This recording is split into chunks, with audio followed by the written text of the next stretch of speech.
Good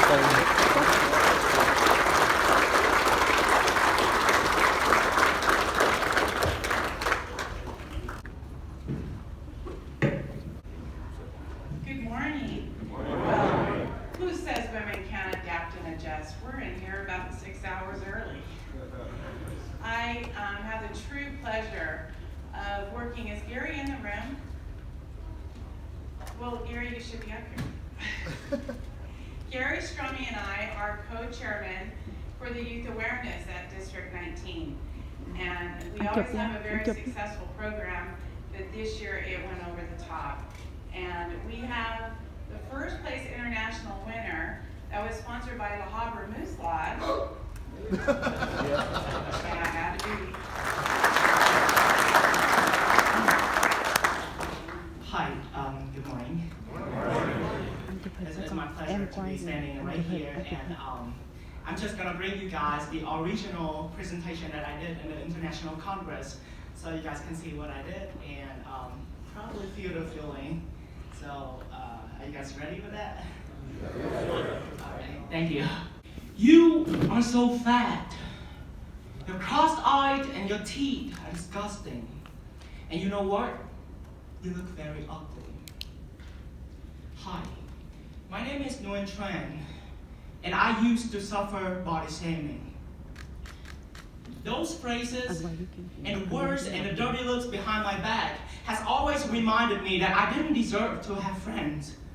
I still remember I was that little boy who always stayed in the corner of the classroom, crying and wishing for someone to come by and cheer me up, help me through that terrifying situation. But unfortunately, no one ever cared. So still, I had to grow up, even though the struggle of being discriminated by my appearance has always felt like crap. A year ago, good news, I immigrated to America. And with the hope that I really hope that finally my tragedy of being discriminated is finally end right here, because this is the country of freedom. But unfortunately, that thought didn't last very long. Because soon I immediately realized that here in America, kids and children are suffering the same thing as I do, and even worse, because here they also have to face the extra racism. I was so surprised, because I know that feeling so well. It destroys yourself more terribly than anything, than any other physical injuries. It doesn't hurt your skin, it doesn't burn your finger, but it's hurt right here. Your mental health, your emotion. So that is why I decided that I must talk about discrimination and body shaming in the Youth Awareness Program. And I brought that idea to my teachers and friends, telling them to get some advice. But you know what? All of them say that this topic is too overwhelming for kids, especially from 4 to 9 years old. Well, they kind of right about it, but I'm not giving up my idea. So that is why I came up with something interesting and make it more engaging for kids. I came up with a theme that everyone can easily relate to. I call that Pokemon. You know why Pokemon? At the Congress, I was distributed this little gift bag to everyone, and when they opened it, inside of that is a little Pokemon figure. And the point is, every single one of students that receive a completely different Pokemon. Not because of my intention, but because the Pokemon word was created differently.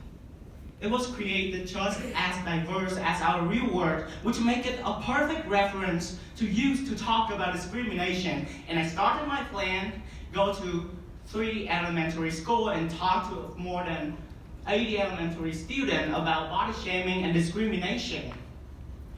It's really work, and I play game with them, I talk to them about Pokemon. I pointed out how different Pokemon possess a different appearance. Like some is very strong, some is very, I say, cute, and some is very ugly, like weird. But the thing is, the kids love them. Everybody loved them no matter how they looked. Like this Snorlax. everyone can tell that he's quite chubby. But kids still love them, and I still love him because he's strong, and he's powerful, and he's cute. And that is the value inside of him that distinguishes himself from other Pokemon. So this word is pretty much the same with our human word. We're different. We're different in height, in weight, in appearance, in hair, in skin color. Every aspect of our body is different from other. And our appearance can never define who you are, because you have the value inside that distinguishes yourself from others. And surprisingly, my kids' talk go really well. Every student was so engaging in that, and because of the Pokemon theme, they easily understand the discrimination terms. They asked me a lot of questions, but one of them made me really concerned about that. I first formed a boy, an 8-year-old boy that's sitting in the corner of the classroom, which reminded me a little bit about my past. He asking me, what if I don't have any value? And yes, you heard it right. That 8-year-old boy asking if he doesn't have any value. I mean, no one should ever feel that way. It's so pessimistic. But the thing is, I can feel him. I can share that feeling with him because a year ago, I came to America with a broken English. I couldn't understand what people say. I couldn't handle a conversation. It was so hard for me. I couldn't even analyze a poem, not even reading it, understanding it. I got an F on an essay because my grammar is trash. That's what my teachers say. And without communication, without a language, no one was able to see what I have, what is the value inside of me. But does that mean that I don't have any value? I say absolutely not. And I tell that to the kids. I answer that. Just because people cannot see your value doesn't mean that you don't have any value. Doesn't mean that you're unbelievable in any case. And you can always prove that to them. You can always prove what you have to them. How? Back to the Pokemon theme, I'm talking about evolution. In the Pokemon world, every Pokemon has a challenge to evolve. They evolve from the weakness to the strongest. That fish evolved into a dragon, into a powerful dragon, and beautiful. In human words, it's just the same thing as I said. We can always try, improve, and can always evolve. Everyone has the potential to do that. And well, just imagine that Asian guy a year ago came to America, struggled so hard in English. He was standing in front of the International Congress, talking to so many talented students. And right now, he's standing in front of the convention, talking to so many people, and he is speaking English. What I want to say is kids, children, young adults, or every single one of us, we should love ourselves, embrace what we have. And even if we don't satisfy with something about ourselves, don't worry, because you can always try hard to improve it and to evolve like a Pokemon. And lastly, I would like to thank the Loyal Order of the Muse to having such a wonderful program for me to participate in. And to the California and Nevada Muse Association for hosting me, for letting me be a representative at the Congress and get this chance to be the winner this year. And most importantly, I want to say my biggest thank you to my family and to my brother, everyone, to my parents who brought me into America. I'm here because of them. And without them, I'm not going to have this chance. Thank you so much, everyone.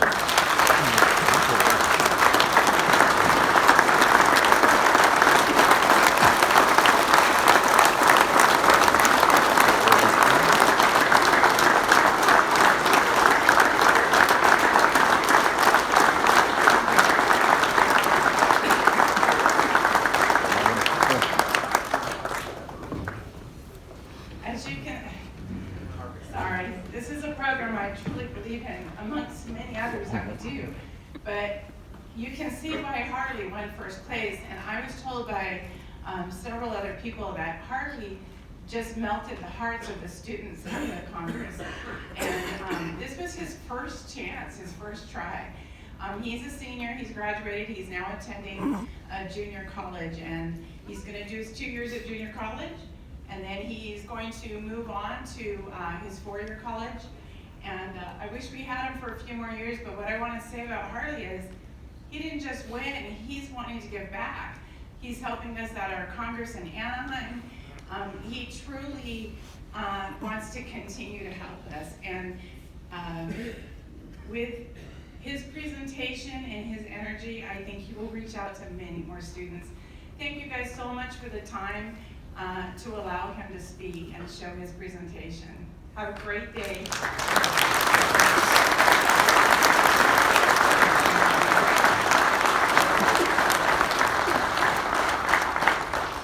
Thank you again. Gary Stormy, stand up and let everybody take a look at you.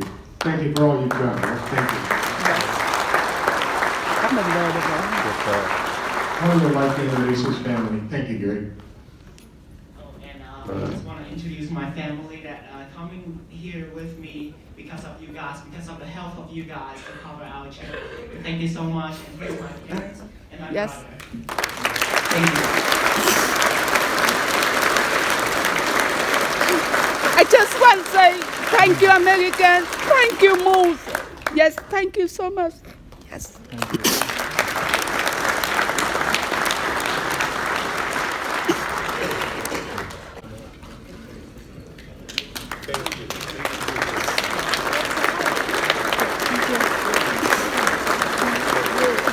Yeah, thank you. Yeah, thank you. Yeah, thank you. Yeah, thank you. Yeah, thank you, America. Yes. Yeah. Yeah. Yes, thank you. Yes. Burning desire to learn and Yeah. thank you. Yeah, yeah, thank you. He did a great job. Good job, Harley. That was great. Thank you so much. Yeah. Nice seeing you again. Thank you, man. That really was great. Yeah.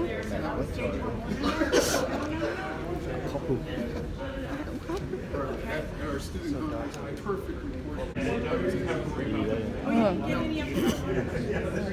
Come up with a theme that most of the children can relate it to, and that is Pokemon. So the reason behind that, at the Congress, I handed to every single person in the Congress a little gift bag. And inside of the gift bag, there's a little Pokemon figure. And the thing is, every single one of them have received a completely different Pokemon. Not because of my intention. Imagine, that Asian guy a year ago came to America, struggled so hard in English. He was standing in front of the Congress, the International Congress, speaking with so many talented students from all over the country. And right now, he's standing in front of a convention of so many people, and he is speaking in English. My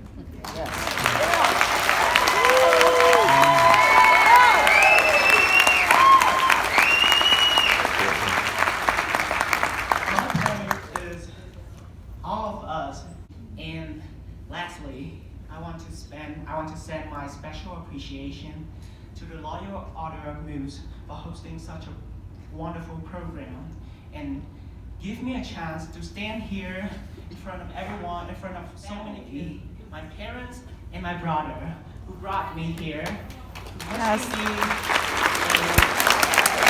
gave me a great chance. Thank you. Thank you. Thank you. Yes, thank you.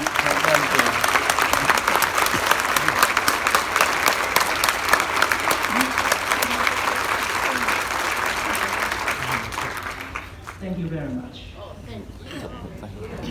Thank you.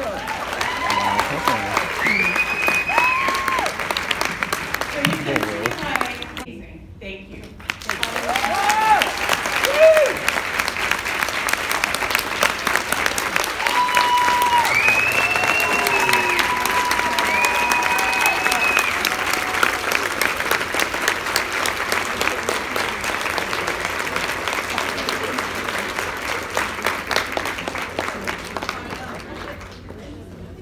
Mình nhắc về về luôn. Dạ. Yes. Yeah. Thank you. Thank you. Thank you, Mo. Thank you, American. Yes. Yes, thank you.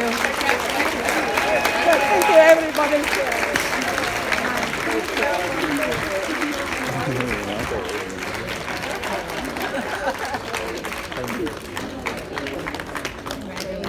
Yes, thank you. Yeah, yeah. Thank you. Yeah, Thank you. Yeah, yeah. Thank you. Yes, thank you.